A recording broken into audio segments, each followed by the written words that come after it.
Pernah kepikiran nggak sih, ada nggak ya semacam cetak biru gitu buat hidup kita sebagai manusia? Nah, kali ini kita bakal kupas tuntas sebuah teks kuno yang wow, luar biasa banget. Teks ini seolah-olah memetakan seluruh perjalanan kita loh, dari cuma setetes cairan sampai ke tujuan akhir kita. Yuk, kita mulai aja. Oke, kita mulai dari sini ya.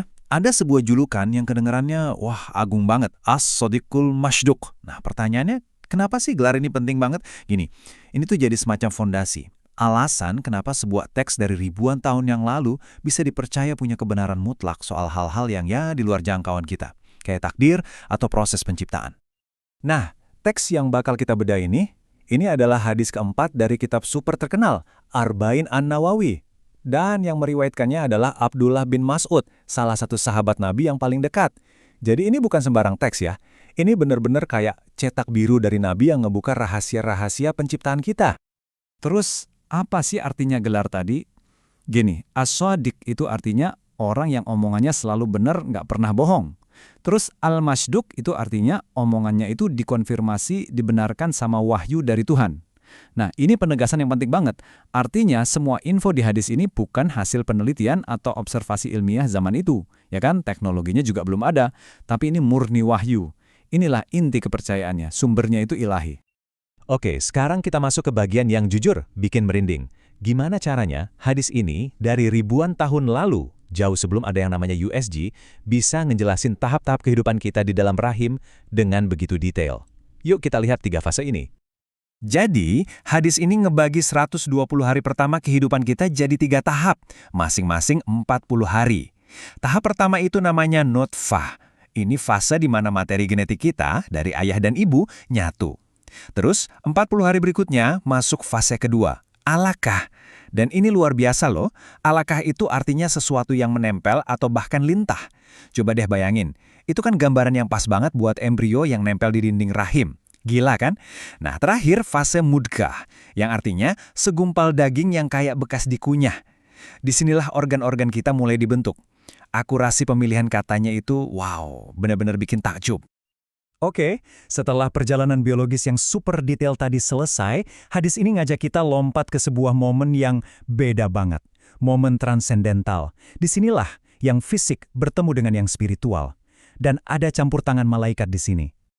Coba deh bayangin ya, tepat di hari ke-120, ada sebuah peristiwa metafisik yang terjadi dan ini mengubah segalanya. Menurut hadis, di momen inilah Tuhan mengutus seorang malaikat untuk ngasih sentuhan ilahinya ke janin yang lagi tumbuh itu. Malaikat ini punya 2 tugas yang penting banget nih. Tugas pertama meniupkan roh atau jiwa. Nah, inilah momen di mana gumpalan daging tadi berubah dari cuma sekedar organisme biologis jadi manusia seutuhnya yang punya sisi spiritual. Tugas kedua, malaikat ini diperintahin buat nulis 4 pilar takdir yang bakal jadi alur cerita kehidupan orang itu nantinya. Penasaran kan apa aja 4 hal itu?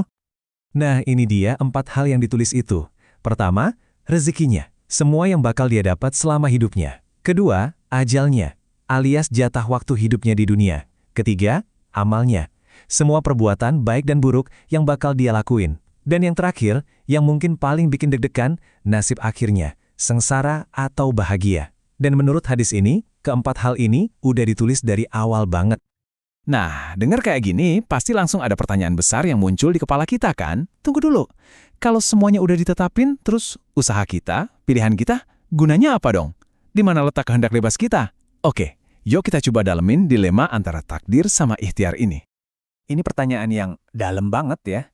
Kalau takdir kita emang udah ditulis, apa pilihan-pilihan yang kita ambil tiap hari? Mau sarapan apa, mau kerja apa, mau nolong orang atau enggak? Beneran ada artinya? Atau kita ini cuma kayak aktor yang ngikutin skenario yang udah jadi?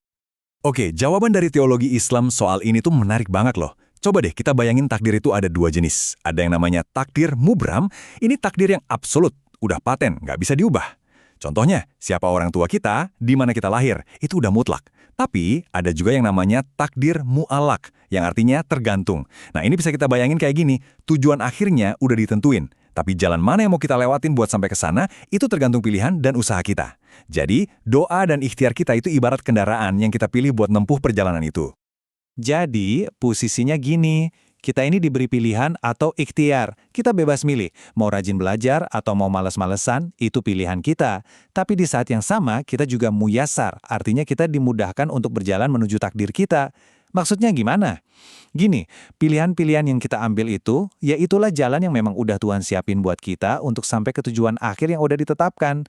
Jadi pilihan kita itu bagian dari takdir itu sendiri. Oke, sekarang kita sampai di babak terakhir dari hadis ini. Dan jujur aja, ini bagian yang paling mengejutkan.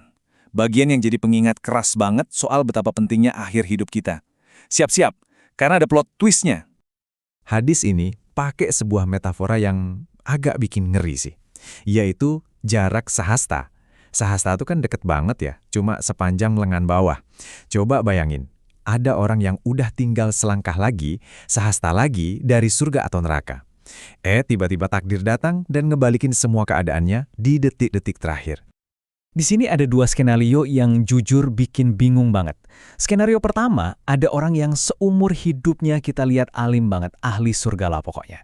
Tapi di ujung hidupnya, dia malah tergelincir dan masuk neraka. Sebaliknya, skenario kedua, ada orang yang kerjaannya dosa terus, ahli maksiat. Malah di akhir hidupnya dia masuk surga. Loh, kok bisa? Gimana ceritanya? Apa yang sebenarnya terjadi di sini? Nah, jawabannya ternyata ada di sebuah frase kunci dari riwayat hadis yang lain. Frasenya adalah dalam pandangan manusia. 3 kata ini yang memecahin semua teka-teki tadi. Ternyata penilaian akhirnya itu bukan berdasarkan apa yang kelihatan sama mata kita, sama orang lain, tapi berdasarkan apa yang benar-benar tersembunyi di dalam hati. Gini penjelasannya, bisa jadi orang yang kelihatan soleh dari luar, itu ternyata di dalam hatinya ada niat yang nggak benar. Mungkin ada ria, pamer, atau sombong yang tersembunyi. Sebaliknya, orang yang kita lihat sebagai pendosa, bisa jadi di sudut hatinya yang paling dalam, dia nyimpan setitik iman yang tulus, atau rasa penyesalan yang luar biasa. Nah, ternyata keadaan batin inilah yang jadi penentunya.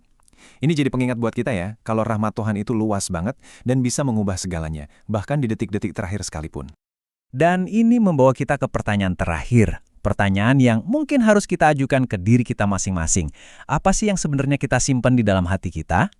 Hadis ini ngajarin kita satu hal penting.